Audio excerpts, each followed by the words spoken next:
Alright, we are back with a new video, and today we'll be updating the Big Brother Canada 10 Power Rankings following week 4, and I'm recording this on Sunday, March 27th.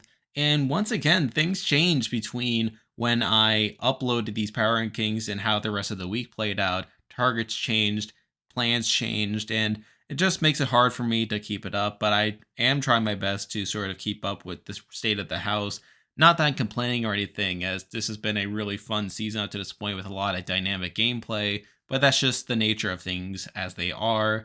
But as usual, I'll be going through each of the house guests and ranking them based on how likely I think it is that they'll win from this point, based on their current game position. But let's not waste any more time and let's get right into the list. So starting up the list at number 13, we have the latest boot from the season. We have Kyle, and it's insane that he ended up going home on Gino's HOH, that he was a backdoor from Gino's HOH. But obviously I said at the time of last week's Power Rankings that while he was in a pretty bad position and a lot of the house was going after him, I felt like Gino winning HOH was one of the better case scenarios for him, as Gino was his ally and someone that initially wanted to keep him safe. However, Gino was ultimately convinced to backdoor Kyle, sort of cater to the house, Gino thinking that this would somehow put him into a better position. Now, we can talk about that later when we get to Gino, but ultimately, as a result, Kyle is backdoored and he is voted out unanimously.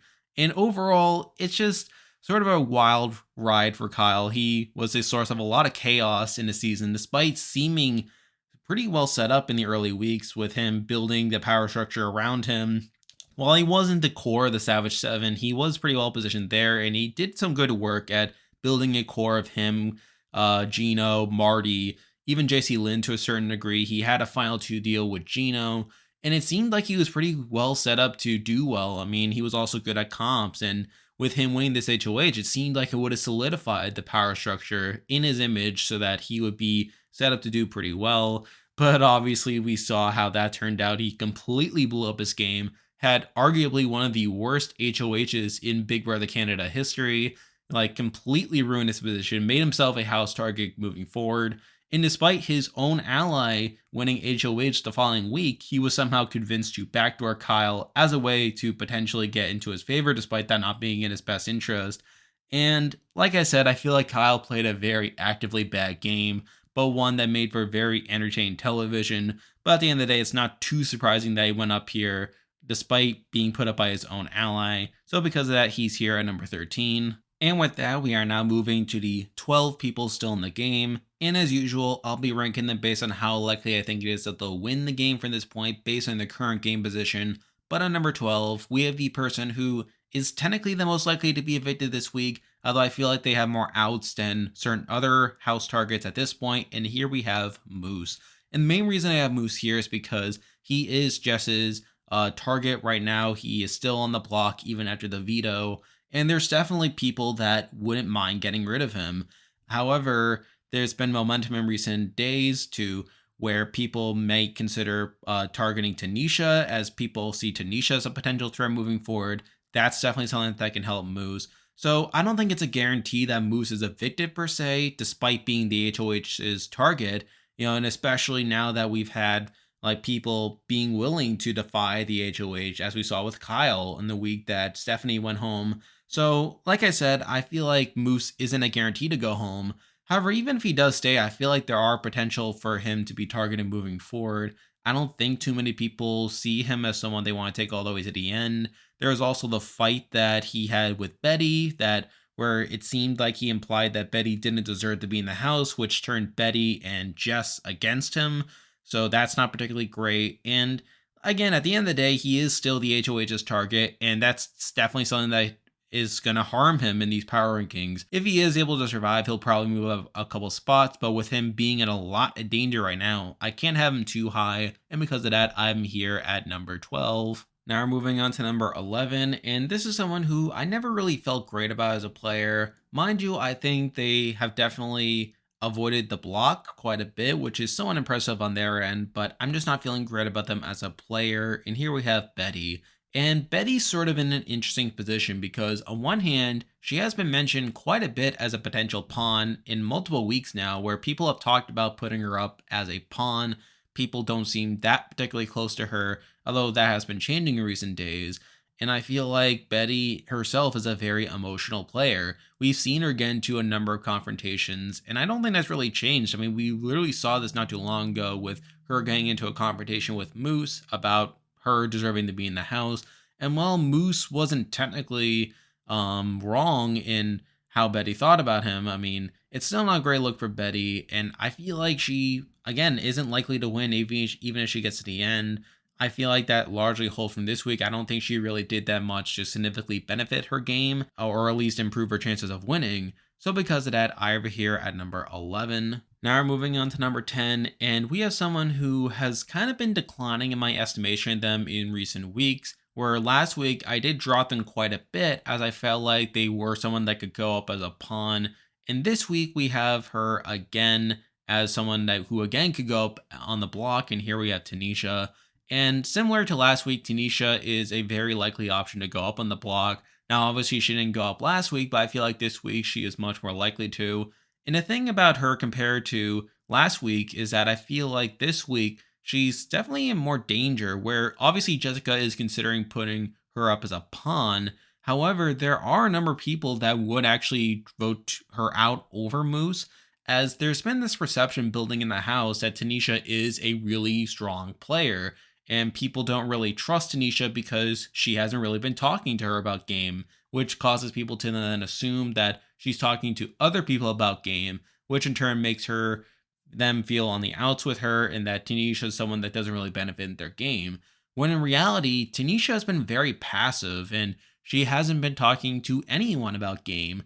But since she hasn't been talking to anyone about game, that leaves other people assuming that she's working with other people, and in turn, that makes her a big threat that needs to be targeted. So I think there are definitely people that would try to make a move to get Tanisha out if she ends up on the block, even though Jessica would be putting her up as a pawn. So that's not particularly great. And even if she survives this week, I mean, that's definitely a perception that's going to carry with her moving forward. It's not a great look for her to be in. And while she has allies in the game, people like Summer that wants to keep her around, there's still plenty of people that would want to get rid of her. So it's because of that concern that I can't have her too high, and because of that, she's here at number 10. Now we're moving on to number 9, and we actually have the current HOH. We have Jessica, and good on them. They won HOH. They have an opportunity to build a power structure around them, and I think they definitely have opportunity to do so. I mean, Kevin is loyal to them.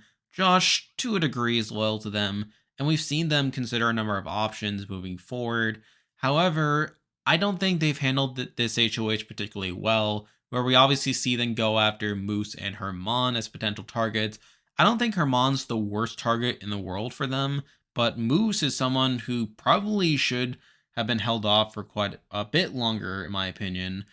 And then obviously Herman wins HOH, prompting them to reconsider nominations. And we're now seeing Jessica consider putting up Tanisha as a pawn. Now, mind you, I don't think Tanisha is that great of a pawn for Jessica, as I feel like Tanisha is someone that can be kept around as a shield for them, someone that is potentially open to working with them, if I'm being perfectly honest. And obviously, keeping Tanisha as a way of staying on Summer's good side. I feel like Summer is someone that can be very beneficial to Jessica's game. So I feel like putting Tanisha in danger is definitely a big risk for Jessica. And we've seen that now with people considering targeting Tanisha if she ended up going up against Moose. So I think that's definitely something that doesn't bode well for Jessica. I don't think she's handled this HOH particularly well. Mind you, it hasn't been as bad as Kyle's or even Gino's, but I feel like that's a pretty low bar. But I feel like Jessica has not been utilizing this HOH to the best of their ability. And while they can still find their way into a power structure, I feel like they aren't utilizing that the best. So because of that, I have them here at number 9. Now we're moving on to number 8, and we have another person who I'm not feeling too great about their longevity in the game, and some of that's due to their own actions, but here we have Marty. And Marty's sort of a weird person to talk about at this point, as I feel like in a lot of ways he really handled a lot of the post-Kyle situation pretty poorly, where he was a big reason that Kyle put up Josh during his HOH. Obviously, it was a big reason that Kyle allowed that to happen, targeting Josh. And then after that blows up, Marty immediately turns on Kyle. sort of turns on a lot of his power base at that point, which consisted of the Kyle, Gino, JC Lynn side of the house. And through that, I feel like he also sketched a lot of people out. And really, at this point, it's sort of hard to see where Marty fits into a lot of that, to where while he is still aligned with Gino and JC Lynn, I feel like he's still looked at as a relatively big threat. I don't think anyone is really committed to taking him to the end of the game, and I don't think he's really done much to really help this game either. So not much has really changed for him, although I feel like he did handle the post Kyle HOH section of the game pretty poorly. So because of that, I'm here at number 8. Now we're moving on to number 7, and we have someone who I feel pretty similar about compared to Marty in the sense that they are technically on the outs at this point. And while they're not being targeted this week, they're definitely not in a great position moving forward. And here we have JC Lynn. And I can see some people saying that she should be below Marty, but the reason I have her above him is because I feel like she handled it slightly better. The Gino HOH, where she still does turn on Kyle, which is probably bad for a game. It really worsens their position. However, I feel like she's less likely to be seen as a threat than Marty moving forward, and I can see her skating through. Now, mind you, I still don't feel like she has that many close allies. However, I feel like with the power structure shifting, I feel like there may be some opportunities for her to sleep on in, but I'm still not feeling great about her. So because of that, I have her here at number 7. Now we're moving on to number 6, and this was definitely one of this person's better case scenarios with the HOH. However, I'm still not feeling great about them as there is potential for them to go up on the block, and here we have Helena. And again, I feel like Jessica winning HOH is one of Helena's better case scenarios. Jessica is someone that Helena could work with moving forward, and I feel like it definitely benefits people that Helena could be aligned with moving forward, people like Summer and Kevin. However, with the way Jessica's been handling this HOH with Nisha as a potential option and even Helena as a potential option, it's not looking great for her. And again, I'm feeling not too great about that. However, I feel like if a power structure is able to solidify and let's say Moose is able to go home, then I feel like Helena could work a way into that and potentially be in a strong position, but I still need to see more from her. So because of that, I have her here at number 6. Now we're moving on to number 5, and we're moving from someone who just HOH is one of their best case scenarios to someone where just HOH is one of their worst case scenarios.